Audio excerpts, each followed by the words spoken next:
Hello everyone, welcome to I exam भी। दोस्तों बहुत स्वागत है आप सभी का। मेरा नाम है Kailash Tiwari, x AFO union bank of India. मैं भी कभी एएफओ हुआ करता था। कभी ये कंडीशन मेरे सामने भी थी कि कौन से बैंक के लिए अप्लाई करना है, बट ट्रस्ट मी, मैंने उस समय तो इतना सोचा नहीं था उस टाइम पे। हालांकि वैकेंसी ज्यादा होती थी, इतनी कम तो बिल्कुल ही नहीं होती थी जितनी इस बार है। बट थोड़ा सा हम ये देखते थे कि कौन सा बैंक बड़ा है और किस में काम कम करना पड़ता है, कौन सा अपने पास में पोस्टिंग देता है। तो बेसिकली यही निष्कर्ष भी है, आज की वीडियो में भी यही डिस्कस करेंगे। दोस्तों, स्टार्ट करने से पहले मैं ये बता देता हूँ, लॉ ऑफ अट्रैक्शन एक चीज होती है। आप जैसा चाहते हैं, तो हम कहते हैं ना, सारी कायनात लग जाती है उसको आपसे मिलाने के लिए। तो बस वही है, रोज सुबह रिपीट कीजिए, शाम को रिपीट कीजिए कि I can do this, definitely you will be able to clear the IBPS AFO examination. और जब प्रिपेयर करना है तो मन बना के प्रिपेयर करना, आधा अधूरा नहीं। और मैंने बाकी सारी चीजें आपको बाकी वीडियोस में बताई है, उन सब पे भी ध्यान देना है। तो आईबीपीएस एएफओ टारगेट है इस बार का। बात करनी है बैंक प्रेफरेंस की। बैंक प्रेफरेंस की बात क्या करें, आप कहेंगे कि सर दो ही बैंक है, Punjab national bank and UCO bank.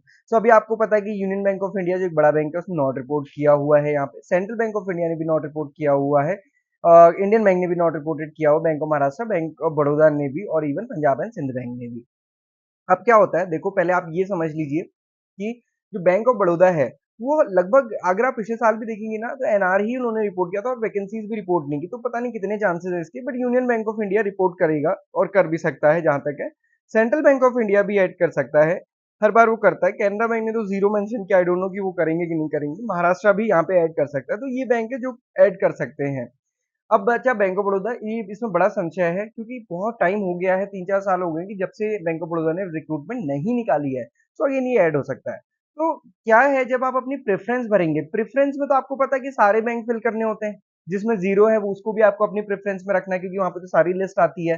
तो उस समय आपको क्या करना है, अगेन वहां पे भी थोड़ा सा सोच लीजिएगा, क्योंकि सारी चांसेस होते हैं जीवन में। देखो कुछ भी हो जाता है, और जिस चीज को हम बहुत नहीं सोच रहे होते, जिस जिस चीज के लिए हम रेडी नहीं होते, वो भी हमारे साथ होता है। ये भी आपको पता होगा, है ना, आपने देखा भी होगा। तो ये सारी चीजों को रेडी रखना है आपको। अब करना क्या क्या है, ये थोड़ा सा देखिए। बट पढ़ाई के लिए ये बात है, जब नाव जल में छोड़ दी, किनारों ने ही मोड़ दी, दे दी चुनौती सिंधु को, फिर पार क्या मझधार क्या। तो ये उन बच्चों के लिए है, और उन सभी स्टूडेंट्स के लिए जो ईएफओ को प्रिपेयर करेंगे। अब वैकेंसीज कुछ भी हैं, कंडीशन कितनी भी डिफिकल्ट है, बस जब ठान लिया तो ठान लिया, और फिर बहुत अच्छा सिलेक्शन आपका होना चाहिए। ओके, ये चीज भी आपको ध्यान रखनी है। मैंने दो चीज बताई, लॉ ऑफ अट्रैक्शन और दूसरा आपका, हम कह सकते हैं स्ट्रगल, कह सकते हैं हार्ड वर्क, कह सकते हैं। ओके, अब बैंक प्रेफरेंस क्या होनी चाहिए, सबसे पहली तो posting near to home lead bank.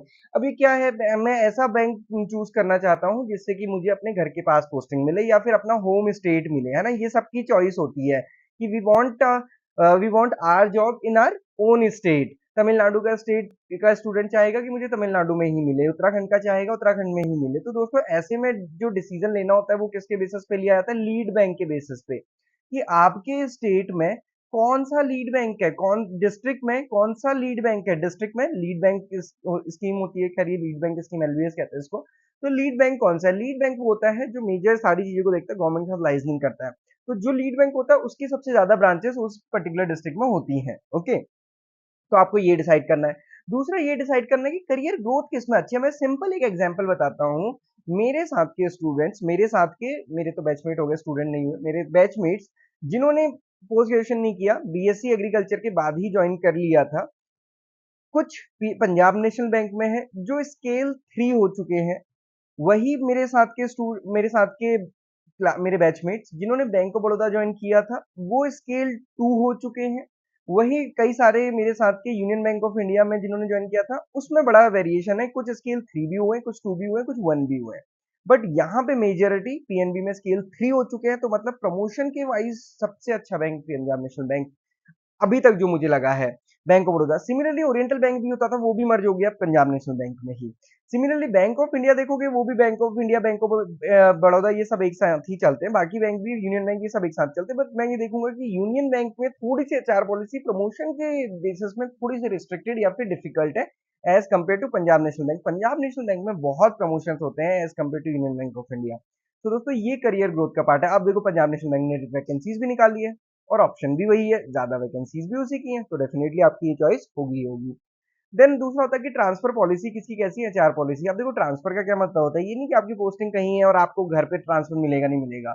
दोस्तों क्या होता है बैंक में हर 3 साल में कंपल्सरी ट्रांसफर होना ही होना होता है।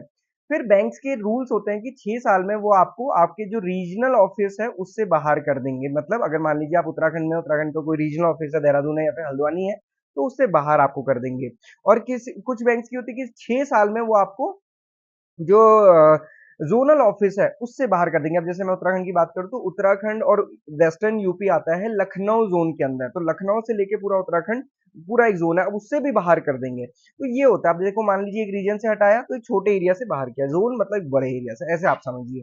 तो इस टाइप से ट्रांसफर होते हैं, inter zonal transfer, inter regional transfer. तो ये पॉलिसीज़ भी अगर मैं देखूँ अभी तक एग्जिस्टिंग में बताऊँ, मेरे साथ में जिन लोग पंजाब नेशनल बैंक में मेरे बैचमेट्स हैं, वो स्केल 1 से लेके स्केल 3 हो गए, उत्तराखंड में ही या फिर उत्तर प्रदेश या उत्तराखंड के बॉर्डर पे, वेस्टर्न यूपी इधर पे।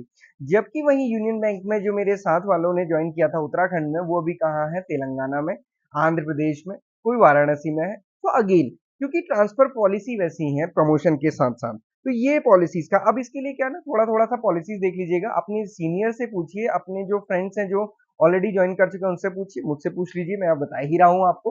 तो ये थोड़ा सा समझने की कोशिश कीजिए कि आप इससे कितना ज्यादा इम्पैक्ट होते हैं। अगर आपको लगता है नहीं यार मुझे तो अंडमान घूमने जाना है, मैं अंडमान में जॉब करना चाहता हूँ, फिर आप यूनियन बैंक चूज कीजिए सबसे पहले।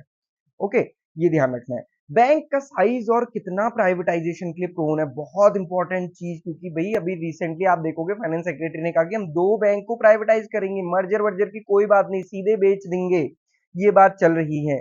और दूसरा बेस्ड ऑन वैकेंसी हो, तो 2 ही वैकेंसी है, तो इस बार ज्यादा कुछ सोचने के लिए है नहीं। तो लीड बैंक कैसे चेक करेंगे? लीड बैंक के लिए सर्कुलर है आरबीआई का, आप आरबीआई में सर्च कीजिए आरबीआई लीड बैंक, तो आपको एक सर्कुलर खुलेगा, उसमें ये मैंने लिंक दिया हुआ है, मैं ये आपको लिंक प्रोवाइड कर दूंगा, उसमें आपको दिख जाएगा स्टेट वाइज कौन से डिस्ट्रिक्ट में कौन सा लीड बैंक है। जैसे हरियाणा में आप देखोगे मेजोरिटी पंजाब नेशनल बैंक है, कहीं कहीं पे केनरा बैंक है, बट मेजोरिटी में क्या आ गया? पंजाब नेशनल बैंक आ गया। सिमिलरली आप देखोगे वेस्ट बंगाल में कौन सा है? यूको बैंक भी है और Punjab national bank central bank, और डिस्ट्रिक्ट भी आप चेक कर लीजिएगा। सिमिलरली आप देखोगे मध्य प्रदेश में क्या है majority? Central bank of India और स्टेट बैंक ऑफ इंडिया, ये दो मेजर वहां पे हैं। ओके, अब आंध्र प्रदेश में देखोगे, कर्नाटका में देखोगे, वहां यूनियन बैंक ऑफ इंडिया है। यूपी में देखोगे, उत्तराखंड में देखोगे, यहाँ पे Punjab national bank area, Punjab national bank भी है, एसबीआई भी है। ओके, प्रमोशन का तो आपको पता ही है कि एसओ के साथ के बाद आप मैनेजर बनेंगे, senior manager, chief manager, assistant general manager, ये मैं कभी आपके साथ फिर डिस्कस करूंगा कि आईबीपीएस, एसओ, एएफओ के प्रमोशन कैसे डिफरेंट होते हैं पीओ से। ओके, सो दोस्तों ये था प्रेफरेंस के बारे में, आई होप कि आपको चीजें समझ आ गई होंगी। एक रैंक ऑफ बैंक जो प्राइवेटाइजेशन की बेसिस के लिए भी प्रोन की बात हम करते हैं, तो उसमें सबसे बड़ा चीज होती है नंबर ऑफ साइज, बट हम ना साइज पे भी नहीं कह सकते हैं। गवर्नमेंट उस बैंक को भी प्राइवेटाइज कर सकती है जिस बैंक की सेहत बहुत अच्छी हो, क्योंकि उसी को खरीदेगा ना कोई, जिसकी सेहत खराब है उसको कौन खरीदेगा? बीमार गाय को कौन खरीदता है? अच्छी हष्ट पुष्ट गाय को ही खरीदा जाता है। तो ये चीजें भी आप समझ सकते हैं। स्टेट बैंक ऑफ इंडिया की इतनी ब्रांचेस हैं, इतने एटीएम है, ये लास्ट ईयर का डेटा है, आई डोंट नो कि अभी इसमें कितना चेंज हुआ होगा, बट कोई ड्रास्टिक बड़ा चेंज तो नहीं हुआ होगा, मोर और लेस यही है। तो आप इसके बेसिस पे भी देख सकते हैं कि बैंक का साइज जो हम कहते हैं ना प्राइवेटाइजेशन के लिए कौन कितना प्रोन है। हालांकि मैं उसमें बता रहा हूँ कोई बहुत बड़ा नियम नहीं है, छोटे बैंक भी प्राइवेटाइज हो सकते हैं, बड़ा बैंक भी प्राइवेटाइज हो सकता है। आईटीबीआई भी कोई बहुत ऐसा छोटा सा बैंक तो नहीं था कि जिसको प्राइवेटाइज किया ना, तो ये ध्यान रखना है। तो ये रैंक ऑफ बैंक्स है। इसके साथ साथ जो मैंने आपको बताया कि plan to privatise 2 public sector banks still under consideration, और ये किसने कहा? फाइनेंस सेक्रेटरी ने। तो दोस्तों आप देखोगे ये जुलाई 26 की ही बात है, बहुत पुरानी बात नहीं है। तो ये भी आपको ध्यान रखना है कि ये सारी चीजें भी चलती रहती हैं, इसलिए हमेशा बैंक भी ऐसा चूज कीजिए जिसके अंदर जाके आपकी ग्रोथ हो सके, वहां भी प्रमोशन हो सके, और अगर आप उसके बाहर जाना चाहते हैं तो आपको वो टाइम भी मिल सके जिसमें आप अपने दूसरे एग्जामिनेशंस के लिए प्रिपरेशन कर सकें। तो ये चीज ध्यान में रखिए, इसके लिए थोड़ा सा आपको मेहनत करनी पड़ेगी, आप थोड़ा सा अपने सीनियर से पूछिए, अपने साथ वालों से पूछिए। बाकी मैंने तो आपको एक रॉ एस्टिमेट दे ही दिया है बेस्ड ऑन अपने रीजन, क्योंकि कई बार क्या होता है ना, स्टेट टू स्टेट वर्किंग भी काफी डिफरेंट होती है। मान लीजिए कोई बैंक की यहाँ पे वर्किंग डिफिकल्ट है, बट वो दूसरे स्टेट में थोड़ी सी सॉफ्ट हो सकती है, क्योंकि वहां का कैसा चल रही है प्रोसेस, इसलिए ये वेरिएशन भी आते हैं। जरूरी नहीं है कि एक बैंक में 2 लोग हैं और दोनों की पोस्टिंग पे दोनों ही बराबर खुश हों, ऐसा नहीं पॉसिबल है, क्योंकि बहुत हद तक किस ब्रांच में पोस्टिंग है इस पे भी डिपेंड करता है। कोई ऐसी ब्रांच में पोस्टिंग है जहां पे उसको डिप्टी ब्रांच हेड बनाया गया है, तो उसके लिए पास बहुत ज्यादा काम होते हैं, जैसे मैं था। और कोई ऐसा होगा जो सिर्फ एग्रीकल्चर फील्ड ऑफिसर, उसका रिलेटिवली कम होगा। कोई ऐसा है जिसको एग्रीकल्चर फील्ड ऑफिसर में 3-4 ब्रांचेस दी हैं, तो उसके लिए अलग डिफरेंट चैलेंजेस होंगे। तो ये सब चैलेंजेस सब किसी के डिफरेंट होते हैं, इसलिए सारी चीजें समझना जरूरी है। Okay, so this is all. आप अच्छे से प्रिपरेशन कीजिए, प्रीलिम्स पे बहुत ज़्यादा फोकस कीजिएगा क्योंकि ये प्रीलिम्स ही बहुत बड़ा गेम चेंजर होने वाला है। और दोस्तों हमारी जो लाइव क्लासेस हैं वो सुबह प्रीलिम्स की क्वांट्स की 9 से 10:30, रीजनिंग की 10:30 से 12 और इंग्लिश की 12 से 1 चलती है और एग्रीकल्चर की 5 से 6 और हमारा ये शेड्यूल है जिसके लिए बैच हम 10th ऑफ अगस्त से शुरू करेंगे। हालांकि अभी भी चल रहा है, आप कभी भी ज्वाइन कर सकते हो, उसमें कोई ऐसा कुछ नहीं है नया, बट ये तो क्योंकि टॉपिक चेंज होता है हमने कहा यहीं से शुरू कर लेंगे। बाकी आप कभी भी ज्वाइन कर सकते हो, ये क्लासेस अभी भी एज इट इज चल रही है और उस टाइप तक आपका ये जो क्वांट्स रीजनिंग इंग्लिश है ये 2 बार रिवाइज होगा, 2 बार। ये 1.5 महीने का है पूरा का पूरा, इसमें क्वांट रीजनिंग इंग्लिश समझिए कि आपका रिवीजन भी इसमें हो जाएगा और उसके बाद जो सेपरेट रिवीजन क्लासेस होंगी वो तो डिफरेंट होंगी। तो ये चीज है। ओके, बाकी आईपीएस एसओ प्रीलिम्स का कोर्स इतने का है। मेंस और मेंस का कोर्स 1538 का और कंप्लीट कोर्स 2038 का। बेस्ट कोर्स आपको एग्जाम में मिलेगा।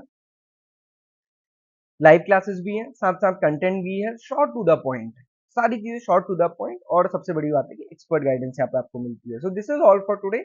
कोई भी डाउट क्वेरी क्वेश्चन के आप हमें कनेक्ट कर सकते हैं। Thank you for watching this video and have a great day.